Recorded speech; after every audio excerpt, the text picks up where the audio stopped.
Oh, hello. It's you. I was just reading up on some of my favorite desserts, planning my dinner. So, now that you're here, may as well talk about a movie with you. I went and watched Wonder Woman last night. The movie is the fourth installment in the DC Extended Universe, and it's brought to us by Warner Brothers. It was directed by Patty Jenkins. She hasn't made a movie since Monster in 2003. So I'm really interested in the fact that she was brought on as the director for this. The film stars Gal Gadot as Wonder Woman, Chris Pine as Stephen Travers, Saeed Taghmaoui as Samir. I remember him from Three Kings, really liked him in that movie. He was a good protagonist, antagonist kind of character, really interesting. Danny Huston plays General Ludendorff. I can't remember the name of the girl who played Dr. Poison, but she was in The Skin I Live In. She looked good in this movie, and she played maniacal really well. I think I'm giving this movie a 6.5 out of 10 for a couple of reasons. Not to say that the movie is bad. I'll explain why.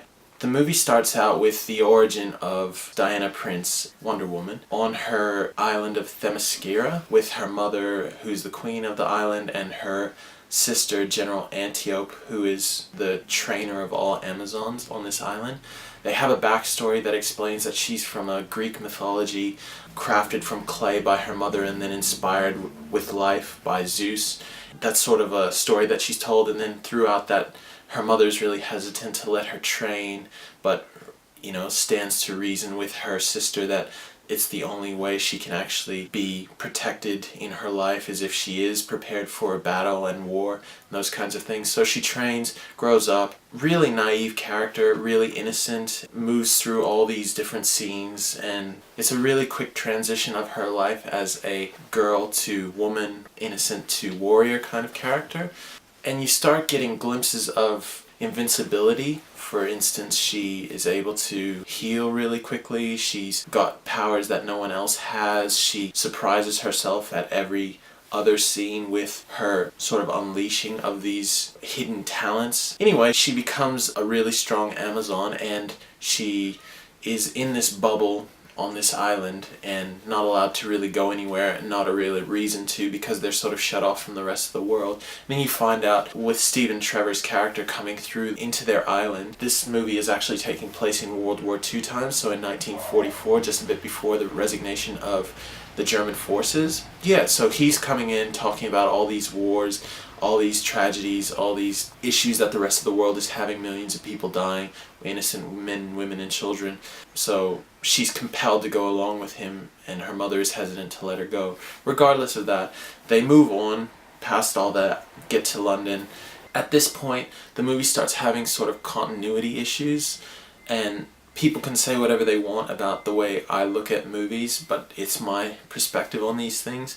I feel like when they meet Etta Candy, there's no setup for why they're meeting her in this store, and if they just got off a boat, then there's no way that Stephen Trevor could have actually gotten in touch with her and had her meet them there at a rendezvous. Regardless of that, the movie keeps carrying on and on. She gets clothed up in some nice clothing, interrupts a general's briefing, and for the most part goes through the whole life of 1945 really naively, really unadulterated, and learning new things about the world that she's in. I would say it's sort of an inception of her into this world, learning new things, learning about men, learning about, well, not that she doesn't know about them, she knows about them from books in this movie, which is funny. It's got a couple of humorous moments where books are nothing like real life. But one of the weak points that I found with this movie is how safe the casting was. And what I mean by that is, you've got Danny Huston as an evil villain. He's been a villain in other comic movies. For instance, he was the villain in X-Men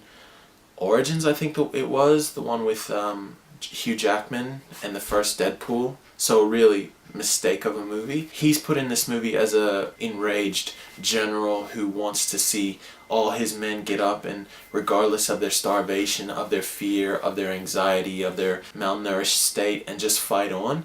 And great, but at the same time, I feel like the casting was weak because they decided to have all these German characters that don't speak German and do accented voices as if they are German, when really every one of those characters is sort of expendable, so it doesn't make a difference whether you actually have them speaking in an accented German voice or speaking in an actual authentic German language and then having subtitle. And the movie didn't have a problem with subtitles. You could see that from when Diana Prince uses all these different dialects when she's introducing herself to different characters in the movie. So that's a decision by the production company which says that they don't have enough faith in the audience to actually stay interested and just read a couple of subtitles. But it's shown that that's not true, because in X-Men Last Stand, Michael Fassbender's character in the beginning, middle, and end of the movie always uses different languages. He speaks in Argentinian, which is Spanish. He speaks in German. He speaks in Polish. He speaks in English. And he goes through the whole movie like that. And I wasn't bored with that movie one instant. As a matter of fact, it really gave some credence to the movie, a bit of authenticity. So the casting, I thought they played it safe with the casting. They should have just used German characters for all these dispensable characters. But moving on, Dr. Poison, yeah, she played maniacal really well, but it was fairly one-dimensional character. And I won't get into the spoilers too much of what happens to her and things like that, but they could have easily done without her character. I feel like the villains in this movie weren't as compelling as villains in other DC movies. Because, like, if you look at a movie from DC, like Dark Knight, the movie is 40% Batman and 60% Joker, and the movie is so much geared into who the Joker is and how do they play off the two characters. How do they play against each other? There's so much interest there. There's so much intrigue there. This movie doesn't really have that. This movie feels like a standalone movie that's meant to be an origin leading to another interesting and more vibrant exposition on this character if they get the chance to have the profit that they're looking for, break the profit margin. And I believe that they're going to do that because this movie has a lot of interest from audiences. The decision to go in a more female-friendly direction, it's going to do really well, I feel. But I think that the movie is sort of lacking on some aspects. One point that I feel it's not lacking on, though, is the music. This music is amazing in different sections throughout the whole movie. It really gets you pumped, it really gets you amped, it pushes you, it's got the energy. And with just 4 notes by Rupert Gregson-Williams' composition, he's created a theme for a superhero that I've not been this excited about music for any of these comic book movies since Batman, since Danny Elfman made Batman's music in the 80s, and since John Williams made Superman's music in the 70s. It's that iconic. Like, it sounds that good through the speakers. And I mean, you don't even have to watch the movie to be excited about the music when you hear it in a video. So that was really strong. So I think at the end of the day, I won't get further into the spoilers, but I think that there were points in this movie in terms of continuity that were lacking, points in the exposition of the characters that was sort of lacking. The naivete of Wonder Woman was sort of hampering, I felt. It hampered her a bit, and it hampered the story too. It felt like you couldn't really move quick enough through the story because you were always dragged down by this hesitation that she has to take on these weighty themes of there's more to man than just good and then God influencing people to be bad. Having said all that, I think that the movie will be enjoyable. I would recommend it. You don't have to be a fan of the comic books or the television series or anything to enjoy this movie, but I did feel personally like the decision by the production company to play it safe with another one of their DC installments left me going hum-ha a bit with this movie. So my girlfriend liked it. I could have easily done without it, I guess. But I do think that the next movie that they make will be more interesting and have more interesting dynamic between the characters, because they're going to have the Justice League movie with Batman, with what's his name? Aquaman, yeah, Aquaman, and the Flash, and the other dude. I don't really know the Justice League as well as I know the Avengers or the X-Men, probably because we just haven't been marketed them enough. Well, we have, but at the same time, I wasn't as interested in them from DC as I was in Batman. So, yeah, let's see what they do with the next one.